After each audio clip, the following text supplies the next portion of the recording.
ፕሮቴስታንት እምነት ለምን ወጣው ዮናታን አክሊሉ ከ5 ዓመት በፊት ስለ ማርያም የተሳሳተ ትምህርት አስተማረ ከ5 ዓመት በኋላ መጣና ደግሞ ይቅርታ ጠየቀ በጋሻው ከዚህ በፊት ስለ ስላሴ የተሳሳተ ትምህርት አስተማረ መልሶ መጥቶ ተሳስቻለሁ ይቅርታ አለ ይሁን አፖስቶል ዳንኤል ከዚህ በፊት የተሳሳቱ ልምምዶችን አረግ ነበር ራቁታቸውን አስጠምቅ ነበር እግዚአብሔር ያልተናገረኝን እናገር ነበር ብሎ ይቅርታ ጠየቀ ይሁን አሁን ጥያቄው ይሄ ነው እነዚህ ሰዎች በቂ ዕውቀት ባልነበራቸው ነገር ላይ ወጣው አስተምረዋል እውነታው ሲገባቸው ደግሞ ተመልሰው ይቅርታ ጠይቀዋል ያን ያስተማሩት ትምህርት ስህተት ከነበረ አሁን ስለሚያስተምሩት ትምህርት ትክክለኛነትስ ምንድነው ማረጋገጫው ገነት የሚገቡት ሙስሊሞች ብቻ ናቸው ገነት የሚገቡት ሙስሊሞች ብቻ ናቸው አሁንም ደግሞአለው ገነት የሚገቡት ሙስሊሞች ብቻ ናቸው አንፈልግም ሲጀመር መግባት አንፈልግም የተባረከ ያርግላችሁ ያጣፍጥላችሁ መልካሙን ሁሉ ያድርግላችሁ ሰላም ግቡ እኛ መግባት አንፈልግም ሲጀመር ክርስቲያን ሆኖ የሙስሊሞች ገነት መግባትን የሚመኝ ክርስቲያን ሰው አለ በፍጹም የለም ሙስሊም ወንድሞቻችን እንድትረዱ ምንፈልገውኛ ይሄንን ነው በእስልምና ትምህርት ያለውን ጀነት በቁርአን ላይ በሐዲሳት ላይ የተዘገበውን ጀነት እዛ ውስጥ መግባት የሚመኝ ክርስቲያን በፍጹም የለም አንመኘውም ያንን ገነት እስኪ ምን አይነት ነው የሙስሊሞች ጀነት እስኪ አንድ ጊዜ ይሄንን አድምጡት ለጀነት ሰዎች አላቸው ጡታቸው ጉቻሉ ሴቶች አላቸው አላህ እኔ አላልኩም አላህ ነው ያለው والله የማይፈርድ የማይሟሟ የማይወርድ የማይጎል ዘላለም ያበጠጡት አላቸው በነካው ቁጥር ያስደስታል ያ ረቢ አላህ ደናቶቻችን እንደ እህቶቻችን መማማት መውረድ አይታወቅም እኔ አላልኩም አላህ እኮ ነው والله ጡታቸው ጉች አሉ ሴቶች አላቸው እና ዚኖ አትገቡም የምትለን እኛም አንፈልግም ማንገባ የተባረከ ያርግላችሁ በነገራችን ላይ እንግዲህ የሚገልጸው ነገር ሊያጓጓ የሚችለው ወንዶችን ነው ለሴቶችስ ምን ተዘጋጅቷል በጀነት እስኪ ለሙስሊም ሴቶች ጀነት ተስፋ የሚያደርጉት የሚጠብቁት ጓጉቶ የሚጠብቁት ነገር ምንድነው እሱን ደግሞ እስኪ አንድ ጊዜ እናድምጥ ለሑር ዒን ሲነሳ ትዚያለ ነገር አለ ወንዶች ሴቶችም ያው ጥያቄ ያቀርባሉ ለወንዶች ሑር ዒን አለ ተባለ ለኛስ ምንድነው የተዘጋጀው ያው የጀነት ውስጥ ባላለሽ ነው አለቀ ጀነት ውስጥ ባላለሽ ላጤ ሆነሽ አትኖሪም አብሽር ነብያችን አለይሂ ሰላም እንዳሉት ጀነት ውስጥ ላጤ የለም ወንድ ላጤም ሴት ላጤም የለም ማለት ነው ወንድ ካለ ሴት እኮ አይኖርም አይደል ስለዚህ አንዷ ሴት አንቺ ነሽ ስለዚህ ብዙ አይጥነቀሽ ነው የምንለው አይ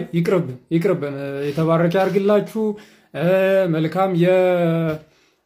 የእንትን ታይም ይሁንላችሁ እኛ መግባት አንፈልግም እናንተ ብቻ ግቡ እኛ ክርስቲያኖች እንደዚህ አይነቱን ጀነት አንመኘውም መግባትም አንፈልግም የኛ የክርስቲያኖች ገነት ከዚህ በፍጹም በእጅጉ የራቀ 40 ክንድ አይደለም 80 በጣም ብዙ ክንድ የራቀ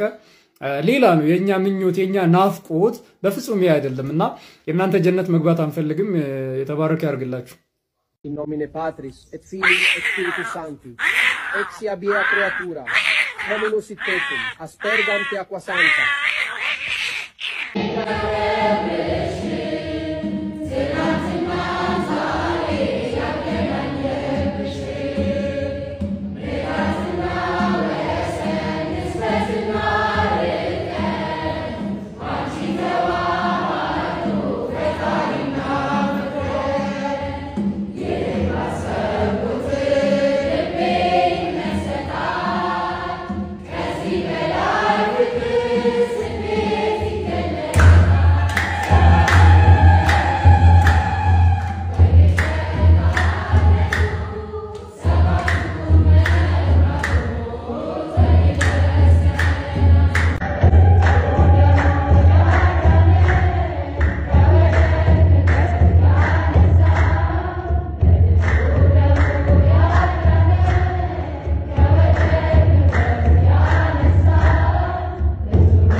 del Padre, del Hijo y del Espíritu Santo.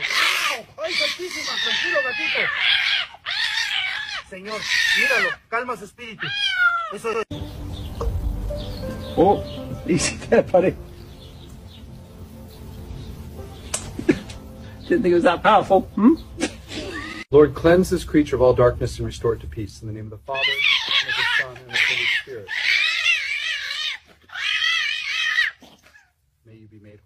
the name of the Father, and of the Son, and of the Holy Spirit. By this water be cleansed and made whole. Lord, drive out all darkness from this creature. And a little blessing for you too, my friend. Oh, easy there. Goodness, you're full of the Spirit now, aren't you?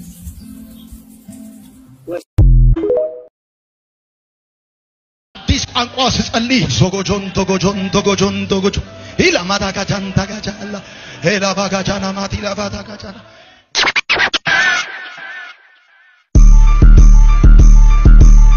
ሶጎጆን ቶጎጆን ቶጎጆን ቶጎጆ ኢላማታ ካቻንታ ካቻላ ኢላማታ ካቻንታ ካቻላ ሄላባ ካቻና ማቲላ this anqwas ጸልይ ሄላባ ካቻና ማቲላ ካቻና ማቲ ኢላባታ ካቻንታ ካቻላ Togojon, togojon, togojon, togojon, togojon, togojon. Satya on the beat. Shalabalabaga. ምን ይባላል አሁን ይሄ ብዙ ሰው ምናልባት ይሄንን ቪዲዮ ሲያይ በግሉ ስቆ ሊሆን ይችላል የትኛው የኦርቶዶክስ እምነት ተከታይ የፕሮቴስታንትን ብትሆን በቀንብሩም አለመሳቃት ትችላል ምናልባት የፕሮቴስታንት እምነት ተከታይ ሆነ በተለይ ፔንቴኮስታል ሆነ በእንደዚህ አይነት ጉዳዮች ላይ ስትስቅ አንዳንድ ሰዎች ካለማወቅ በመነጨ ከመንፈስ ቅዱስ ጋር ያያይዘውት መንፈስ ቅዱስ እንደተሳደብክ ከመንፈስ ቅዱስ ጋር እንደተጣላክ ሊያስቡ ይችላሉ ይሄ የተመለከታችሁት ዓለም ላይ ማለገጫ ከሆነበት አንዱ ልምምድ መካከል በአደባባይ ልሳኖችን የመናገር ልምምድ ነው መጽሐፍ ቅዱስ በጉባኤ መካከል ሰዎች በልሳን እንዳይናገሩ ምክንያቱ ደግሞ ከወንጌል ጋር በተያያዘ የማያመን ዕውቀት የሌለው አዲስ ሰው ሲመጣ ምንድነው የሚናገሩት ብሎ እንዳይሰናከል ተርጓሚ በሌለበት ዝም እንዲባል መጽሐፍ ቅዱስ በግላጭ ያዛል እንደው ነገርየው ልሳን ከሆነና ከመንፈስ ቅዱስ የተሰጠ ተብሎ የሚታሰብ ከሆነ ማለት ነው አሁን ግን እየተደረገ ያለው ከእግዚአብሔር ቃል ያፈነገጠ ለወንጌል ጥንቃቄ የሌለው ራስን ለማሳየት የሚደረግ ትግል ውስጥ እንደዚህ አይነት መቀለጃዎች ይወጣሉ ይሄ ለወንጌል እንቅፋት ከመሆን ምንም የዘለለ ጥቅም የዘለለ ፋይዳ አይኖረው ስለዚህ በመንፈስ ቅዱስ ያላገጠው በመንፈስ ቅዱስ የቀለደው እንደዚህ አይነት ንግግሮችን በሞባይሎቻቸው እንደዚህ አይነት ንግግሮችን በጉባኤ የሚናገሩ በቪዲዮ ያስቀረጹ ወንጌል እንዳይሰበክ እንደ ፕሮቴስታንቱ አበደ እንዲባል የሚያስብሉት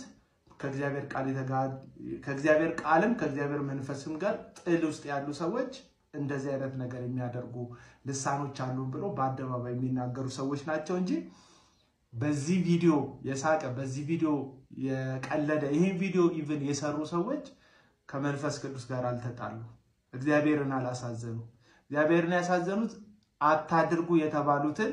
መጽሐፍ ቅዱሳዊ ትእዛዝ ተላልፈው ይሄን ድርጊት ያደረጉ ሰዎች ናቸው ይመቻችሁ